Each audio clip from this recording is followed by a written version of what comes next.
श्री गणेशाय नमः। आज मैं महाभागवत का 20वां अध्याय प्रारंभ कर रही हूँ। कृपया ध्यानपूर्वक सुने अगर और कमेंट में हर हर महादेव लिखना ना भूलें। भगवती का विविध बालोचित लीलाओं द्वारा हिमालय तथा मेनका को आनंदित करना। देवऋषि नारद द्वारा देवी का महात्म्य का वर्णन करना। नारद जी बोले, हिमवान के घर में रहती हुई भगवती परमेश्वरी ने लीला पूर्वक योग ध्यान में तत्पर रहने वाले भगवान शिव को पति रूप में किस प्रकार प्राप्त किया। प्रभु संसार में से विरक्त महायोग भगवान शिव ने परम योग का त्याग करके विवाह में अपना मन क्यों प्रवृत्त किया और उन पार्वती ने कामदेव के शत्रु महादेव के अर्धांग को किस प्रकार प्राप्त किया। महेश्वर, आप सब मुझे विस्तार पूर्वक बताइए। श्री महादेव जी बोले, मुने महामते, जो दुर्गा इस जगत को परा माया से मोह में डाल देती हैं, उनकी माया को भला कौन जान सकता है। समस्त लोगों का सृजन, पालन और संहार करने वाली जो माया स्वरूपिणी दुर्गा हैं, वे शिशु रूप धारण कर हिमालय के घर में रहने लगी। तदनंतर वर्षा ऋतु में बढ़ती हुई गंगा नदी की भांति वे निरंतर बढ़ने लगी और शरतकालीन ज्योत्सना की भांति दिन प्रतिदिन सौंदर्य संपन्न होती गईं। वे पार्वती सखियों के साथ नृत्य क्रीड़ा करती थी और अपनी लीला और गुणों के द्वारा माता पिता को सदा संतुष्ट रखती थी। गिरिराज, हिमालय और मेनका उनके मुख को बार बार देखने में अपनी दृष्टि लगाए रहते थे। उनके अणुमात्र समय के लिए भी अन्यत्र नहीं ले जाते थे। मुनिश्रेष्ठ, तप करने के लिए कुछ भी असाध्य नहीं है। तप करने से जो प्राप्त नहीं हो सकता, वह उस फल का कोई अस्तित्व ही नहीं है। ब्रह्मा आदि देवताओं भी जिन भगवती का दर्शन दुर्लभ है, प्राणियों को तारने वाली उन जगदम्बिका को दिन रात अपनी गोद में लेकर हिमवान तथा मेनकान पुत्री भाव से कौतूहल पूर्वक उन्हें देखते रहते थे। सुरश्रेष्ठ, इस प्रकार जो लोग भक्ति पूर्वक उनकी उपासना करते हैं, वे जगदम्बा भगवती उन्हें वांछित वर प्रदान करती हैं और कठिनाइयों से प्राप्त होने योग्य होते हुए भी उन्हें सरलता पूर्वक प्राप्त हो जाती हैं। इस प्रकार हिमालय के घर में रहती हुई वे साक्षात भगवती अपने माता पिता को सर्वदा संतुष्ट और तृप्त किए रहती थी। एक समय गिरिराज हिमालय अपनी पुत्री परमेश्वरी भगवती को गोद में लेकर उन्हें अपने हृदय से लगाकर आनंद पूर्वक बैठे थे। उस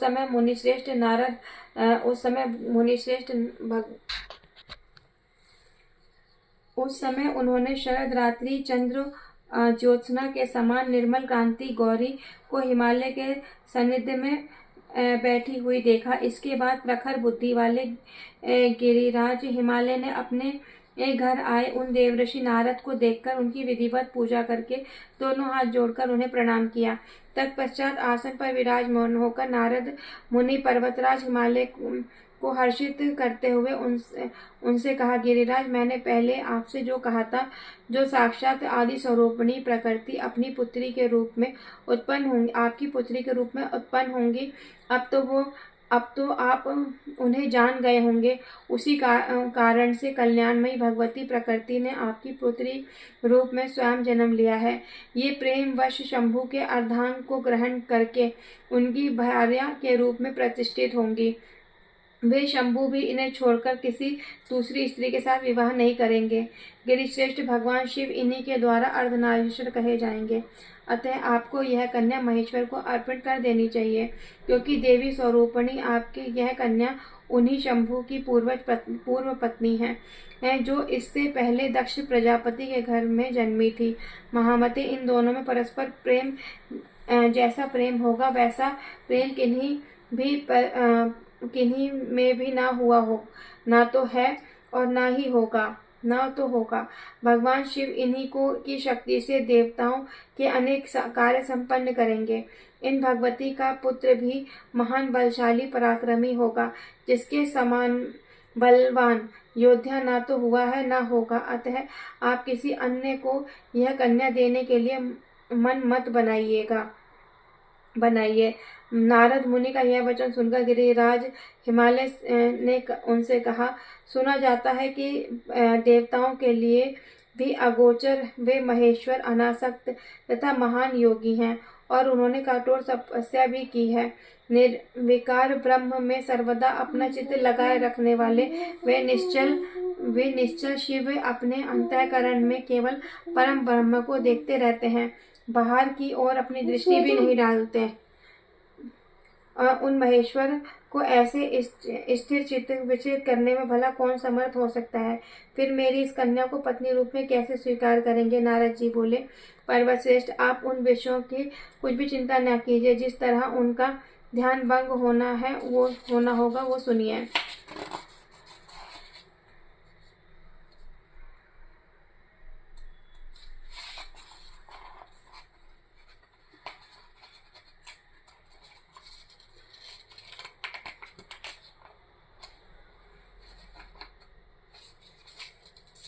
असुरराज तारकासुर ने मदान्ध होकर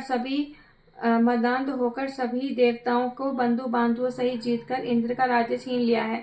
इस प्रकार वह तारकासुर अन्य देवताओं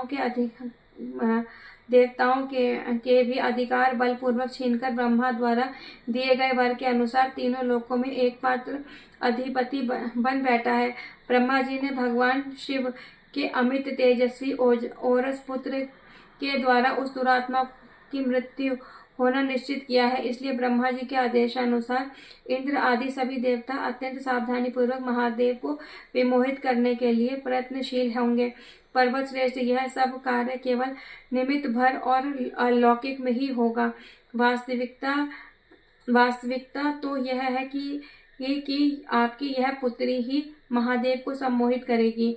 आपकी यह कन्या जगत की मोहित करने वाली महामाया है, विष्णु को सम्मोहित करने वाली लक्ष्मी है और शिव को सम्मोहित करने वाली शिवा।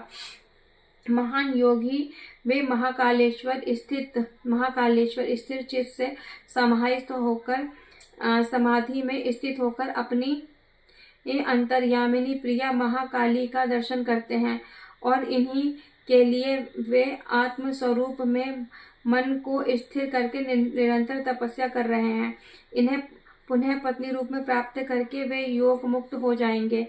पुनः वह शंकर ध्यान योग के बल से शीघ्र ही यह जानकर कि ये ब्रह्म स्वरूपणी सनातनी भगवती आपके घर में उत्पन्न हुई हैं, आपके शिखर पर तप करने के लिए निश्चित रूप से आएंगे।